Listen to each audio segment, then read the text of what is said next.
Alright, good morning guys. This video I'm doing is kind of a break from what I've been doing. I think I've gotten kind of lazy. I think I've gotten a whole lot of stuff into showing off comics. I'm going to kind of go back to what I used to do. And let's just kind of give a general overview of a character or some books and stuff. And today we're going to do Flash. And I think a lot of people kind of overlook exactly how influential a character the Flash has been. And not so much in comics, but with the business of comics. And we're going to go back to the Silver Age here. And even before that, we're going to tell what leads up to the Silver Age real briefly. And for you new subscribers out there, I talk like I'm in a comic book shop. I don't check my facts. It's not 100%. And feel free to correct me. I like the conversation. I like learning. So, don't crucify me here, but, help me out here. So, we're all in this together, man. Now, the difference with this video is I've actually taken a few notes to get some names right and stuff. So, in World War II, comics were huge. They were everything was selling like 1 million copies and stuff or more. And at the end of World War II, superheroes just declined, and so the industry started going towards newer things. Western comics, EC comics came out, horror comics in the 40s. Jack Kirby and I think Joe Simon started the romance comics, and really only 3 heroes really survived overall, and that was Superman, Batman, and Wonder Woman. But with the Comic Code Authority being enacted because of the witch hunt they had in the 50s, because of a psychologist in this book, Seduction of the Innocent and stuff, the books got really sanitized. A lot of people were scared. The fact that comic books survived is amazing. That's a whole other video. So what happened was in Detective 225, I think it was like in 1955, DC introduced the Martian Manhunter. Now, comic book people and comic book historians and stuff, there's a little bit of back and forth of when did the Silver Age start. The rule of thumb is the Marvel Age, the Silver Age started in 1956 with Showcase number 4. But let's back up there. What I was saying about the Martian Manhunter. The Martian Manhunter came out. I think I said in Detective 225, and that was one of the first heroes they created since the 40s. And when he came out, let's just call it what it is. He's a clone of Superman. And Jack Kirby had been doing a few stories of Green Arrow and Speedy. Speculation that I'm seeing here is I think they did a Brave and Bold teaming up the two, and they're going to check on sales. The World's Finest, like I said, World's Finest had Batman, Robin, Superman all teaming up. Then they just had Wonder Woman. So, being in the business, I'm thinking, trying to clone those characters and get another book over here. People were liking the originals, let's give them a little bit more over here. And it didn't really take off. So a year later, I believe it was Gardner Fox and Carmine Infantino reboot The Flash. Back then there was no shared universe. There's no real concept of continuity. It's not what the fans wanted. So this book comes out, and it's Flash and Showcase, and it takes off. This is where the domino effect of the Flash being at the right place at the right time again, on and on. He ends up, kind of bringing the heroes back. And this leads up to Justice League. I believe it was in Brave and Bold, 26, 28. I don't own the book. And it came out. And, sales were huge. Heroes are back and stuff. And then we're going to go to a golf game. And, early, 1960, 61. And the two names, this is where I took notes. The two names are the Marvel publisher, and I think they were timely at the time, Martin Goodman, and Jack Leibowitz of DC publisher. They were out there playing golf, and he just said, "Oh man, this book is selling great. Our team book. This is the way to go." So the guy from what would be Marvel, he goes back and he gets to Stan Lee, and he's like, "We need a team book." I just talked to the guy at DC. Let's do this. So Stan Lee had been having conversations with his wife Joni about getting out of the business. He'd been writing comic books since he was like 16 or 18, and it was supposed to be a temporary job when he started and everything as an editor, and just didn't like what they had to write for comics. So his wife Joni told him, "Write comics like you want. You're going to leave anyway. What's the worst that could happen?" So he did, and that's where the Fantastic Four came from. Flash had started this, led up to heroes coming back. They put them all in one book. and now we get our Marvel comics started, and we all know where that went. Flash also in Flash 123 brought back, you know, Golden Age Flash, Jay Garrick, and they set up Parallel Earth, which is what DC was famous for. They acknowledged World War II heroes, and that's where we got our concept of Infinite Earth. Now, here's why the Flash is also important. Inadvertently, he created the physics for the DC universe. Vibrations are keeping all these. We occupy the same space, but we're all different vibration frequencies. He had the cosmic treadmill that, you know, kind of set the rules for time travel. Got him talking about it and stuff. And the Flash just kept influencing everything through the years. The Flash survived. You know, he had a pretty good following, and these great characters that couldn't hold their own books ended up getting backup features. You know, Green Lantern in the backup, he kept Green Lantern going. So we're going to lead up to Crisis here.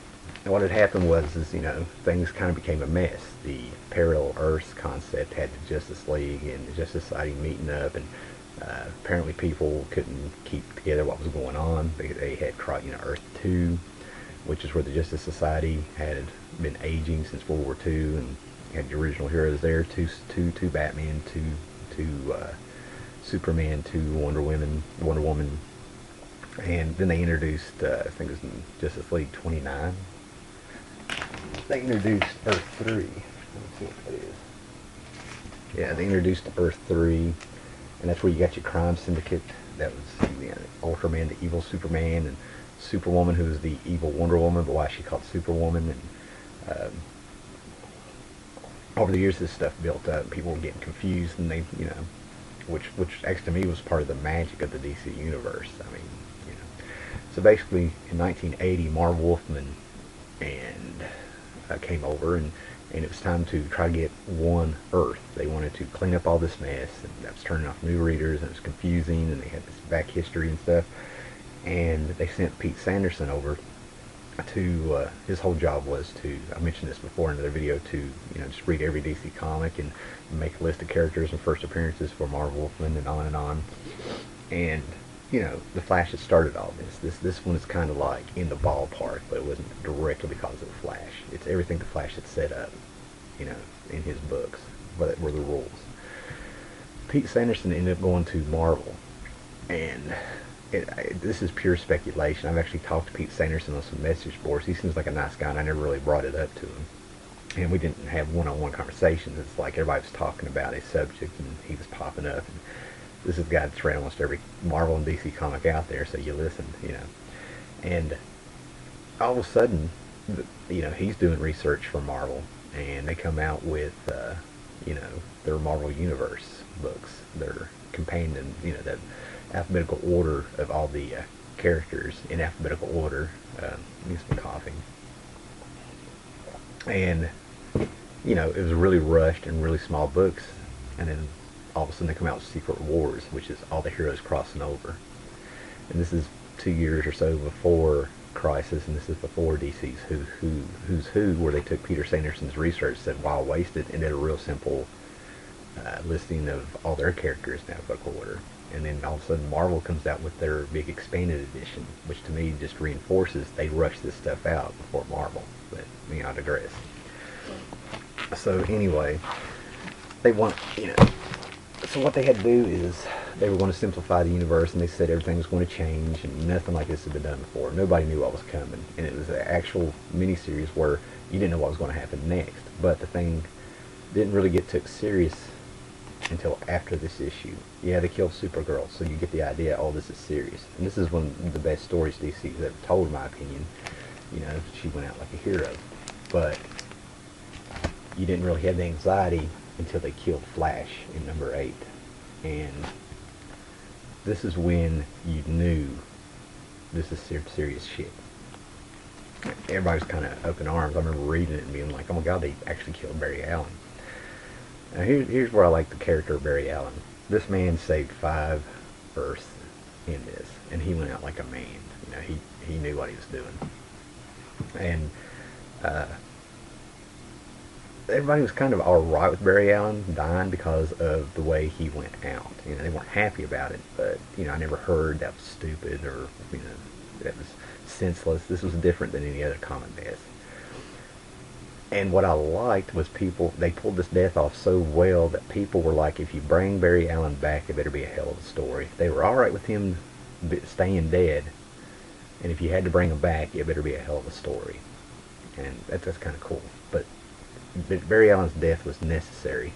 He started this universe in Showcase number 4 and built the actual physics and some of the rules and the parallel Earths he discovered and everything. Everything that made DC the mess it was, you know, comes to a close right here. Flash is the bookend of the Silver Age DC.